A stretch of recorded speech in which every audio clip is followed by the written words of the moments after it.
with them, try to figure out what field they're in, what subspecialty they're in. And you can even look up, for example, what research they've worked on, and you can even have a discussion with them about that, about a paper of theirs that you were able to go through. So learn about them as well. And then I would say, from what I've heard, at least, a lot of, just in general, since interviews don't play a role at all in our, application. Most people have never had any sort of interview experience, myself included, prior to this. And that's fine. You just need to put a little more work into your interviewing abilities. Try to practice as much as possible with friends, with faculty. There are some, interview prep companies or whatever online that could potentially help you if you find the right one. For those of you who are from JIPMER, there is one of the alumni, Dr. Varun Agarwal, I think, who actually does, at least has done it in the past, free of cost for JIPMERites, and some people, I believe, were really helped by it. So that's something that you can do. And then, you prep for the most common questions, which include, most people start with "tell me about yourself," where you give yourself about 2.5 to 3 minutes to just talk about the kind of person you are, why you got into the specialty, what your interests are, and just, what the kind of person you were before going into medicine, or whatever. There are different ways to go about answering that, but it has to be perfect. You should be able to articulate, your answers really clearly. And that could go a long way. That could, ultimately get you matched into that program, versus that could, if they find out that, that you find it difficult to talk to people in general, or maybe, an interview being a pressure situation, you're unable to handle yourself, then that might not look good on you. And then, also very important is, after each interview, you usually have plenty of time to ask questions. So try to be very specific with the questions you ask, and try to keep that as, try to have a lot ready, because, you just want to keep being engaged with these people, with, the interviewers, and you want them to, again, see the kind of person you are and what you're interested in. So that would be important as well. I think, is that it? Oh. So for those who are at JIPMER, just overall, what I would advise you to do is, one, again, those who are interested in research, or those who are slightly less interested in research, try to get in touch with faculty who are very active with research. Just try to do something. You don't have to do anything crazy or, field changing, but just try to get involved. It could be something as simple as a case report. My overall recommendation, and I feel strongly about this, is your goal up till, right before, or maybe a few months before your final exams in final year, especially when you're, in the wards or in the, OPD or whatever, is your goal should be a good, well-rounded doctor. Sharpen your history skills, your examination skills, your clinical knowledge, not really the bookish knowledge. That's going to go a long way, both with your USMLE prep. It helped me a lot personally. You'll be shocked to see how much you can correlate from what you see in your patients to what comes up on the exam. And it also will show how passionate you are about the field. If it's surgery, be open and try to go into your operation theater as much as possible. Just volunteer to assist, even if you're going to retract, or even just observe surgeries. Just do that, because these things are going to help a lot in the long run, and it'll be a lot of things you'll be able to talk about in your personal statement, in your in your interview as well. I was able to give like an anecdote from my time as a surgery intern at JIPMER in my personal statement, about a time where, after working for 36 hours on a duty day, kind of the regular surgery stuff, urgently go back to the operating room because of I think a gastric perforation or something along those lines. And I was able to talk about that experience to people and about how, because I loved surgery, I went and scrubbed in on that. And because of the interest that I showed, they let me go up to, they even let me close the fascia, which is, I think, a big deal for a surgery intern at JIPMER when the residents themselves don't get to do a lot. So these things try to take a break. That would be ideal. It's also considering the leadership graduation. And you can get a letter from the dean stating that you are still a student, and that'll help you get some of these spots. So do that if you can't get any of these during internship. And I think that's the end. This took longer than I expected, thanks to a little bit of technical difficulties and my inability to do things within a stipulated time. Please introduce yourself, what batch you're from, if you're from a different college. I don't know if there are not other people here. So introduce yourself and you can ask away. I see a hand raised by Varun. Hello. Hi. Thank you for the incredibly amazing discussion. It's really helped me understand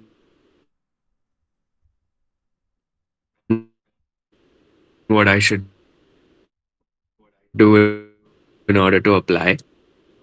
One thing I wanted to know was that you gave your step two in September of 2023, and then you applied for ERAS in, I'm assuming, September 23.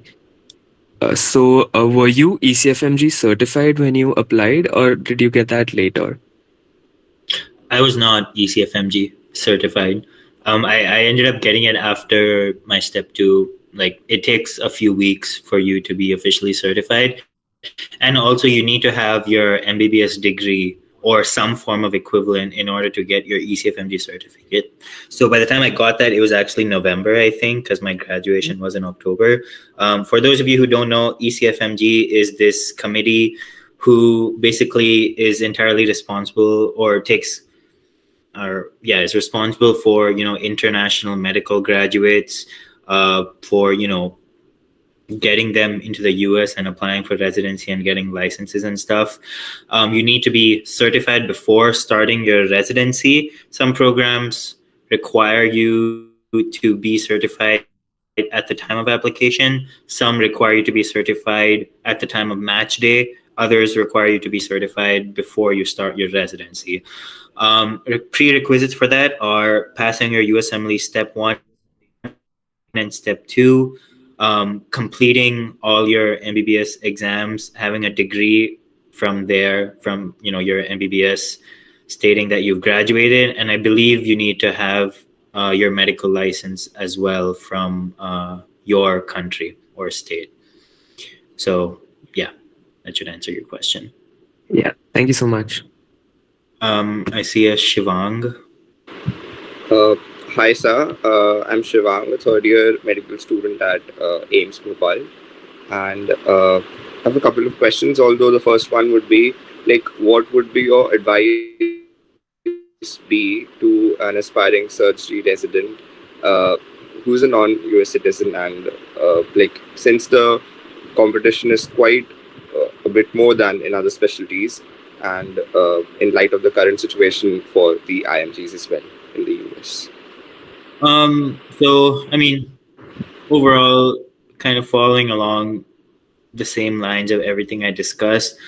I would say clinical experience, getting a hands-on elective in the US is going to be the single most important thing above everything else for getting into a surgical spot, because that's going to, one, allow you to network and show the kind of person you are to US faculty, and two, that'll get you letters of recommendation from US faculty as well, which is going to go a long way in your application.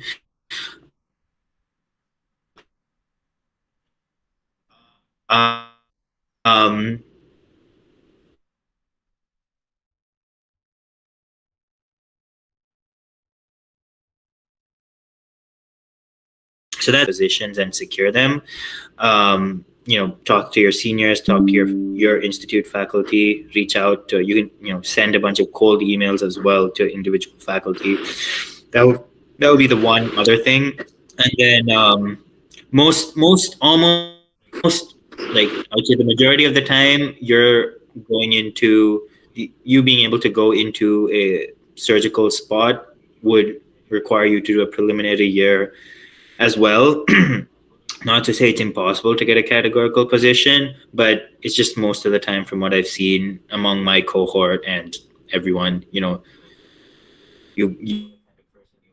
go through a preliminary positioning program or at least match somewhere after that.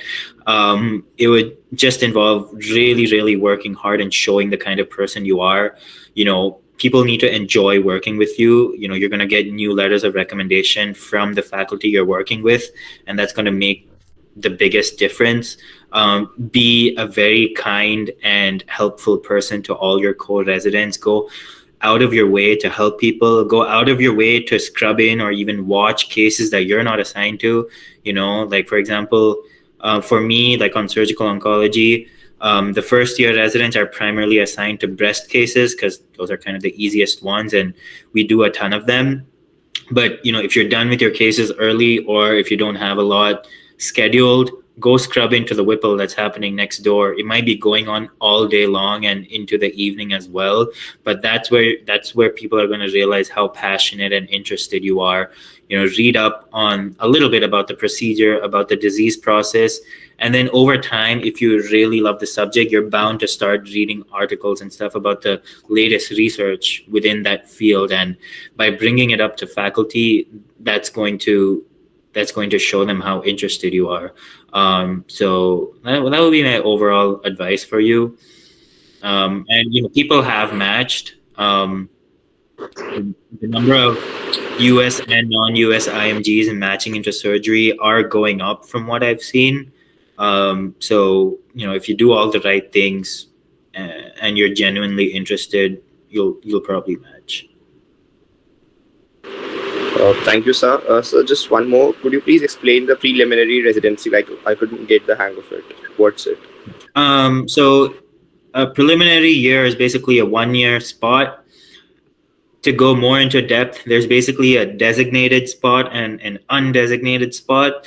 A designated preliminary spot is basically for those going into advanced specialty, where you do a year of either medicine or surgery or I guess pediatrics, and then you're already designated into an advanced specialty such as anesthesia or dermatology or radiology or nuclear medicine or whatever that you will do the following year.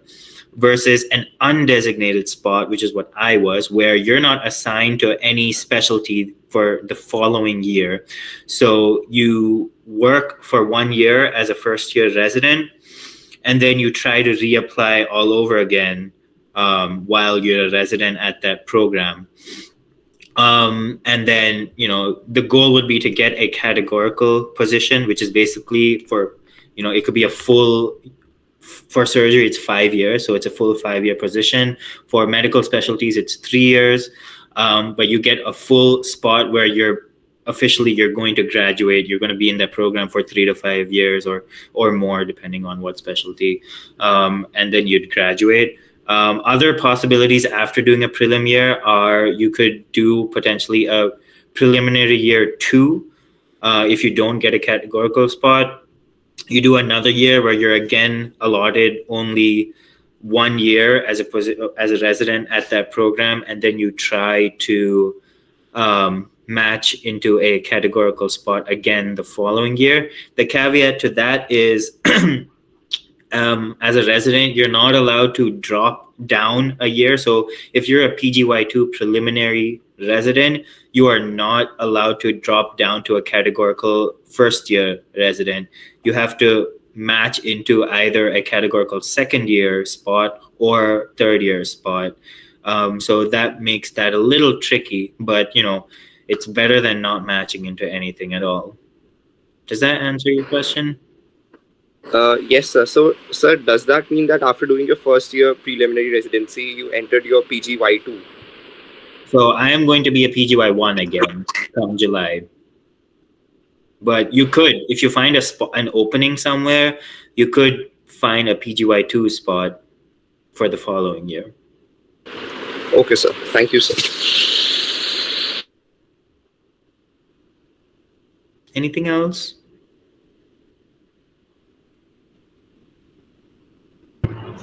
Actually, so I was just wondering, when did you know that you wanted to do surgery? Like, when did you decide? Did you know, like, when? I knew I wanted to do a surgical specialty probably beginning of my final year, maybe. Okay. I was briefly interested in neurosurgery.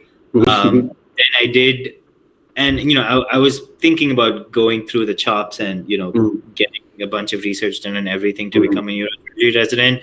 And then I did my one of my elective internship, like 2 weeks, whatever, role as a neurosurgery intern.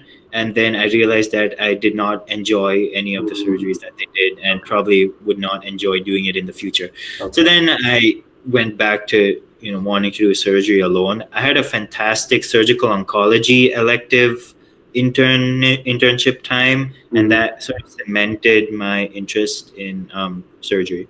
So I guess it was kind of late-ish. Yeah. Okay, got it. Thanks. Yeah.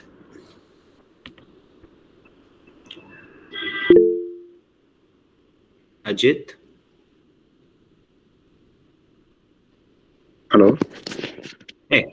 Are you able to hear me, sir? Mm-hmm. Yes, I'm Ajit. I'm a third year medical student. I'm studying in Mandya, Institute of Medical Sciences in Mandya. So I had like a bunch of questions. First one being, like, what are the extra things PDs look for in the CV now that step 1 has been changed to pass or fail?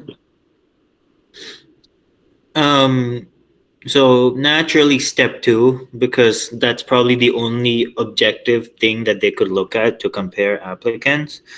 From my understanding, they're trying to be more holistic by going through, your clinical experiences, your letters, your personal statement, your research work.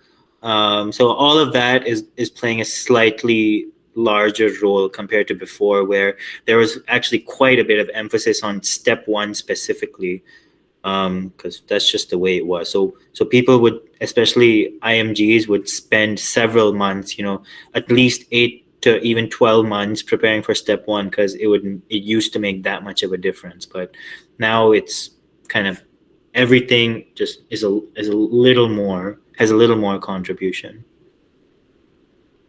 Oh, yes. Okay, sure.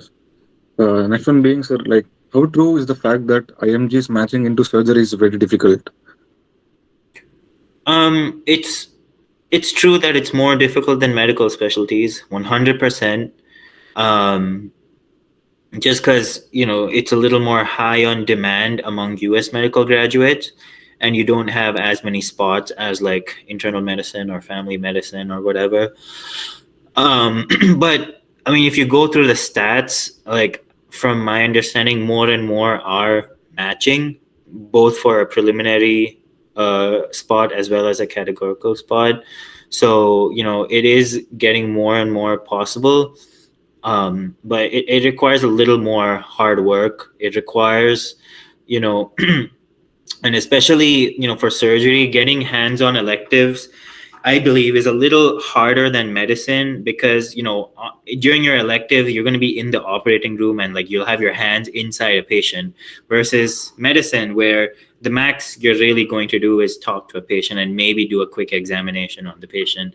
So, the risks for those hospitals with a student coming in are more for surgery than medicine, which makes them a little more apprehensive to allow someone to come rotate on their surgical specialties. So that makes that a little harder as well. But to answer your question, ultimately, it is harder, but not terribly hard. Like, for example, urology or neurosurgery or plastic surgery or radiology or dermatology. Those are definitely more difficult to get than general surgery. Sure, sir. The last question being, could you just tell the financial aspects of a journey, like who funded your journey, or like were you financially independent throughout the journey, or like you had some side income or something like that? I was not. I have extremely supportive parents. I mean, and they've helped me through everything. I have a very strong friend group who are very supportive as well. Financially, they were able to help me with pretty much everything. I did have quite a bit of savings from my internship, but I used only some of it for my application. It definitely doesn't cover nearly enough for the whole application process. I'm just to be honest, it is a very expensive process. Your steps alone, each step costs over $1,000. To get ECFMG certified, it's another over $1,000. And then, all of these electives and everything, some of them, if you're lucky, you'll get them for free, but a lot of them you have to pay for the actual elective, as well as, pay for your flight and your stay and, your visa and everything. So I got lucky. I know that doesn't apply to everybody who might not be able to, be financially independent with this stuff. But it is an investment at the end. I mean, once you've gone through all of this, you do make it back pretty quickly. Even as a resident, I've saved a ton of money this year already so far, despite paying quite a bit for rent and everything. Again, I do still have my parents who are very supportive and who are ready to help me with anything I need. But it will be important to figure a way out. Either through parents or potentially alone, or sometimes there are some faculty from your alumni network or whoever who might be willing to help with some things. Like I know from Jana, a lot of attendings or a lot of faculty are willing to let you stay at their houses and everything, which takes away your cost of living at that place, which can be quite high depending on the place. So there are ways to mitigate those costs. Oh, yes, thank you, sir. As a final last question, sir, is research in US more valuable than in India, or is it like worth doing research in India for like I don't think the place you do research really matters that much. I think where you present them and where you try to publish them matters more. Research that you do with US faculty, you probably have a higher chance of publishing in an international journal or an American journal compared to research that you do with Indian faculty. But really, depending on the quality of the research, even a quality paper from India, if you're able to publish it in a decent or a good journal, or present it at an international conference or even a local conference, I would say it's equivalent to research you do with US faculty. Thank you, sir. Have a great day.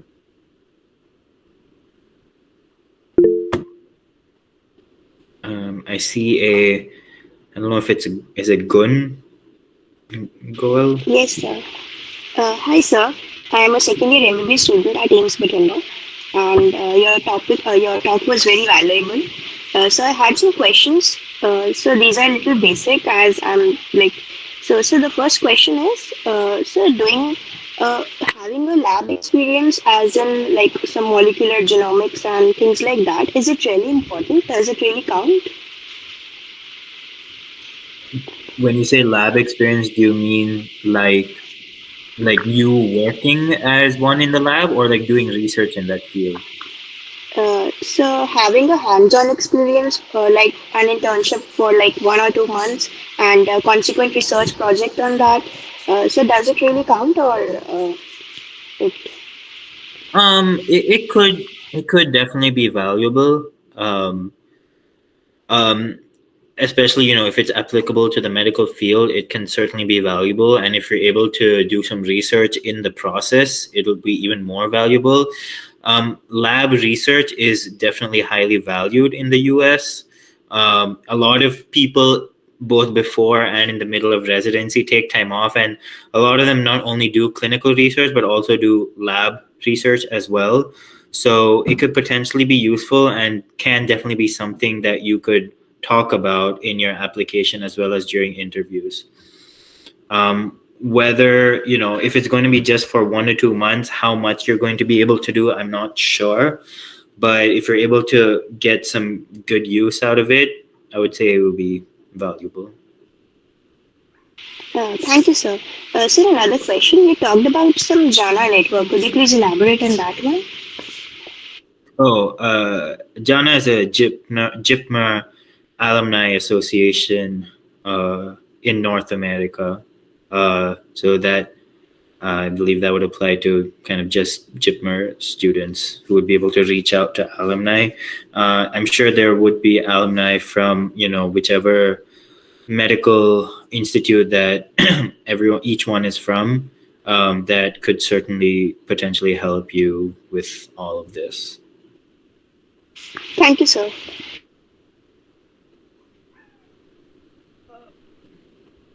Does anyone from JIPMA have any questions for Rishab, sir?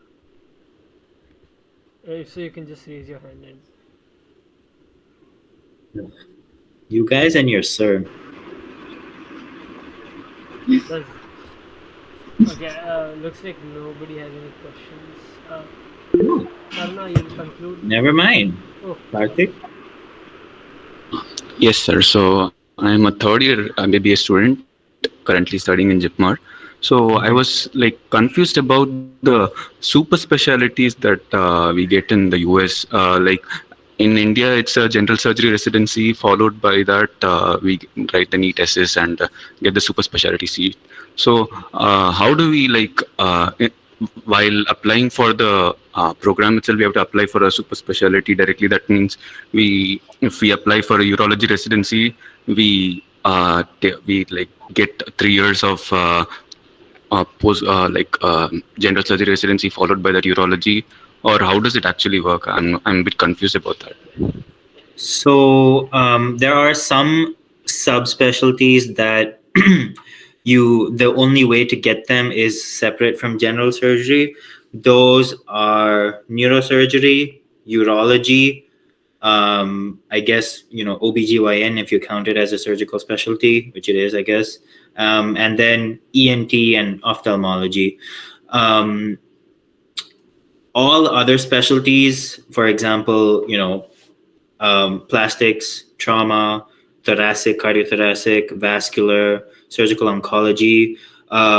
You could go for most of them, you can go through the general surgery pathway and then apply for a fellowship after that. Apart from the ones I mentioned at the beginning, some of them, namely thoracic surgery, vascular surgery, plastic surgery. I think that's it. Maybe there's more, but I think that's it. There are some integrated programs available where basically you do 5 to 6 years from the beginning of residency in that specific specialty. Most of them at the beginning, for the first year or year and a half, do a lot of general surgery rotations as a first year resident, and then they ultimately shift towards doing just their specific field. So for those specialties, you could go both ways. Either apply directly to an integrated spot, which is definitely more challenging than general surgery, or you could go the general surgery pathway and then apply to those programs as a fellowship.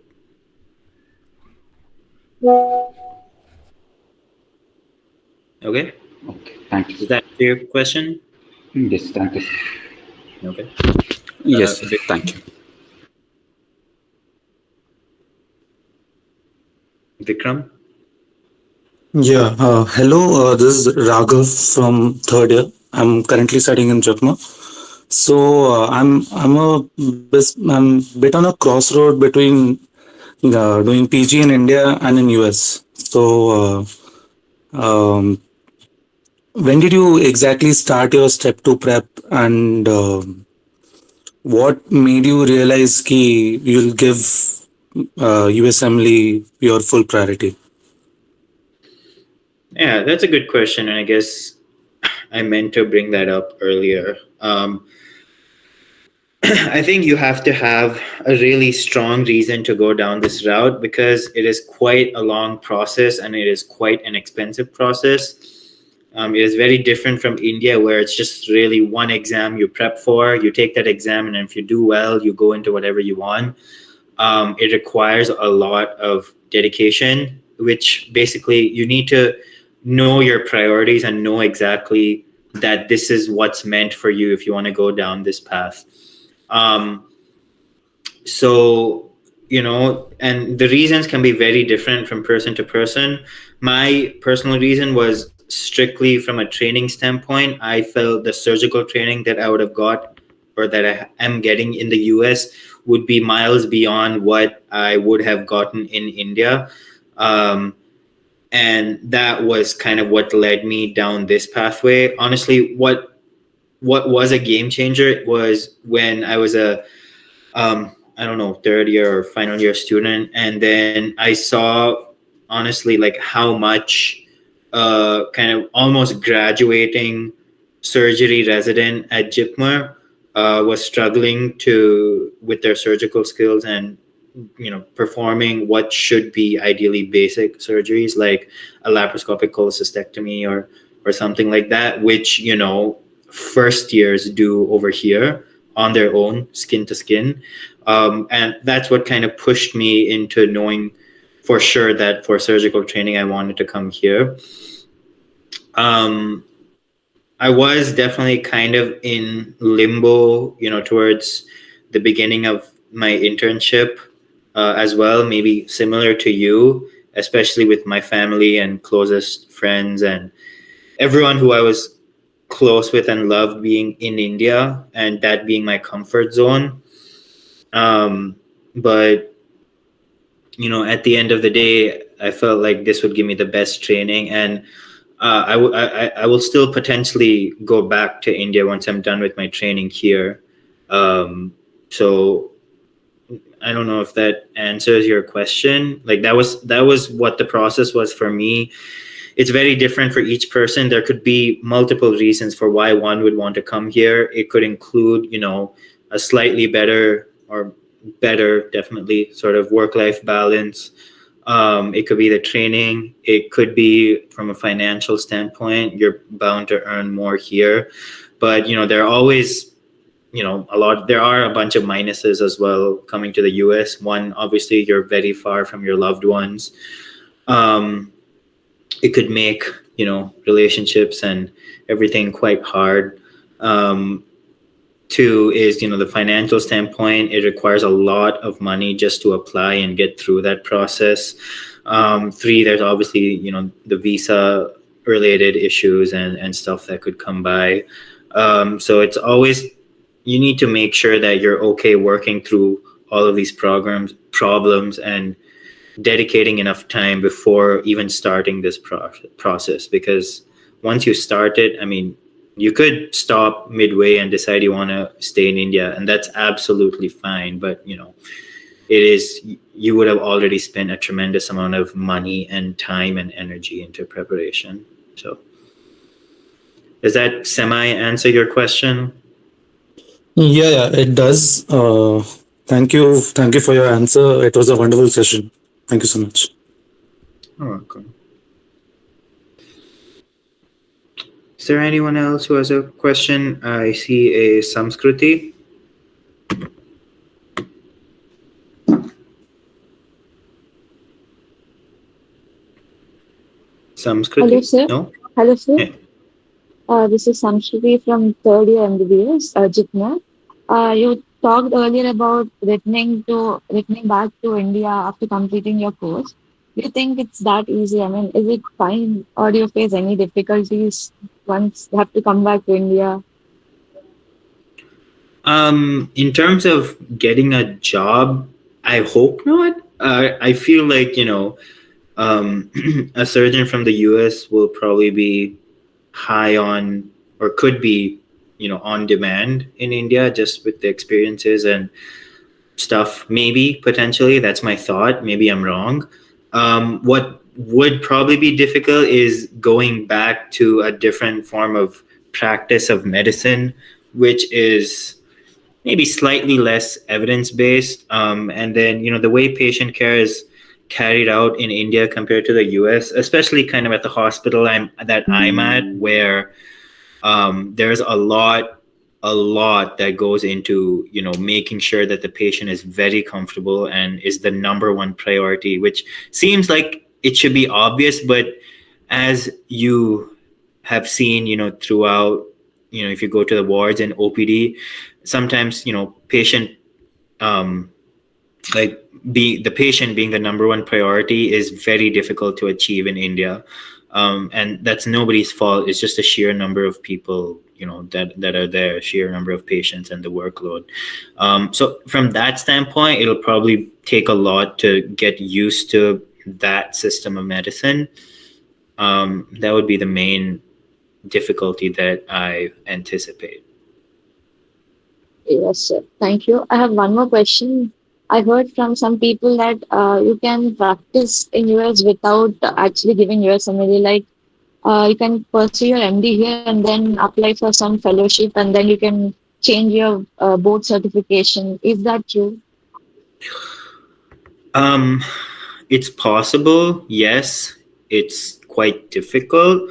Um, you can definitely get fellowships. I do know some people, but they're quite senior, who have gone down that path and haven't taken the steps and were able to practice in the US.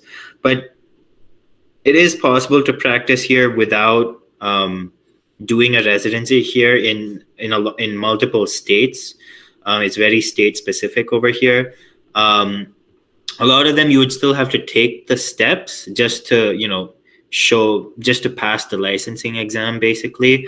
But you don't necessarily have to do a residency. That's right. That being said, from what I've seen, I feel like this applies more again to the medical specialties, just because, from a surgical specialty standpoint, getting a job as a surgeon who was trained outside the US would probably be much more difficult than a physician. So it is definitely true. Okay. Thank you.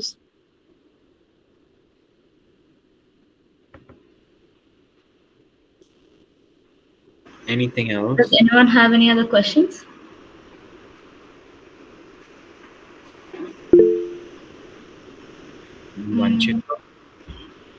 Hello, sir. I'm a first year student at Lady Harding Medical College, and I wanted to know that what all are the observerships that we can apply for, and how did you get to know about that? And when was it that you were sure that you want to do surgery and not anything else?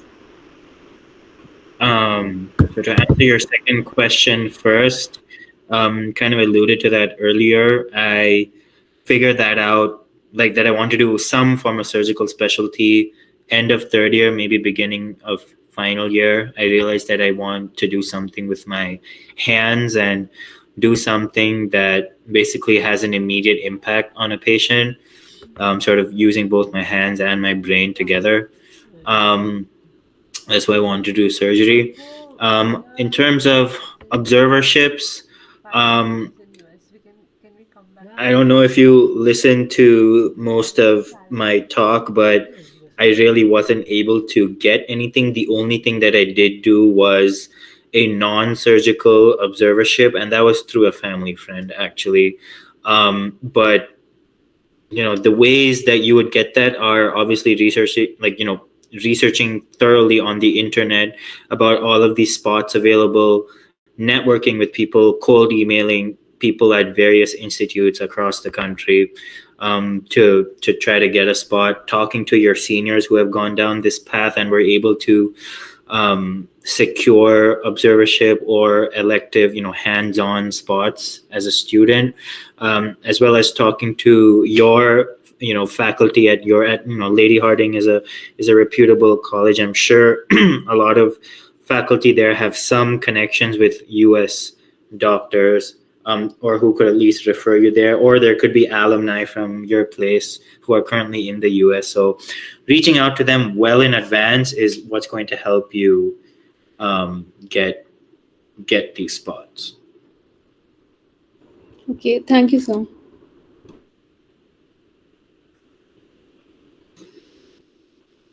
Is that anyone have anything else?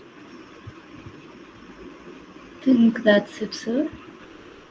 Are you giving 2 lakhs in cash prizes? Yeah, we'll expand on that in a while if no one else has any other questions. Okay. In that case, if there's nothing else, I will get out of here and I will let Karunashri and Chinua talk to you about this interesting thing that gives you 2 lakhs in cash prizes, which sounds pretty cool. I guess I don't know where that money's coming from, but good for you guys. Um, So before you Thank leave, you. we just like to thank you so much for Thank you organizing so the much, session. sir. We've received a lot of messages thanking you for holding the session, and yeah, thank you so much for making time. And yeah, we oh, had a pleasure. I'm sure it's we my all understood about USMLE better and what are the challenges that can be faced and how to approach this in a better fashion. Thank you so much, sir. Yeah, it's my pleasure. And I mean, you guys did the organizing. I just did the talking. So, you guys, I did not organize any of this. I just showed up at the stipulated time. So, thank you guys. And I hope people benefit from this. If people don't benefit from this, then I am sorry for wasting 1.5 hours of your time. But yeah, thanks, guys. Before we wrap up, we'll talk a bit about the hackathon that Chinua has mentioned initially. So this will be a medtech hackathon in collaboration with IIT Bombay, and it will be called Incubate. So to explain it briefly, we'll be having 2 rounds, one being online prelims and then followed by an offline finals. You will be encouraged to form teams of 2 to 4 with a minimum of 1 engineering and 1 medical student and a maximum of 2 from each field. A brochure of all the themes from various medical departments covered will be shared soon on all our social media accounts as well as the group. You can pick up a theme, identify a problem within that theme, and come up with an innovative solution. So this idea can be submitted as a protocol or and along with a 4 to 5 minute video explaining it. Following this, we'll be having a finals round with the top 10 to 15 teams selected as a one-day event in Jipmer. This will be held probably towards the end of September or the initial week of October.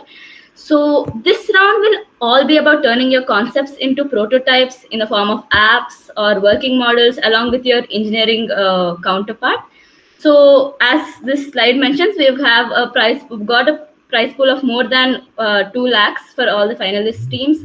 So form your teams with your friends and your medical and engineering friends, and stay tuned for our brochures and posters that will be shared both across the group that we have right now, our JUSRC, Jipmer UG Scientific and Research Club page, IIT Bombay's page, and KCDH, which is an association with IITB, their pages as well. We're looking forward to meeting you all again and seeing your innovative solutions. So once again, we'd like to thank you all for joining us today and being patient with us despite the technical difficulties that we have faced in between the sessions. And Chinua, if you'd want to add anything. No, we're good. And whoever's on the group, please stay on it. We'll not be using it for spam. We'll just conduct webinars, and that's about it. So monthly once we'll probably conduct a webinar. Next time around we want to call the people behind the cast study, which is popular research works. We'll call the researchers onto the webinars, and we'll make the YouTube streaming slightly better next time. My fault on that end. First time, and my laptop couldn't handle all the both the Gmeet and the YouTube stream. Next time around we'll rectify it. So I hope you are around for next time as well. Thank you. Thank you so much, everyone.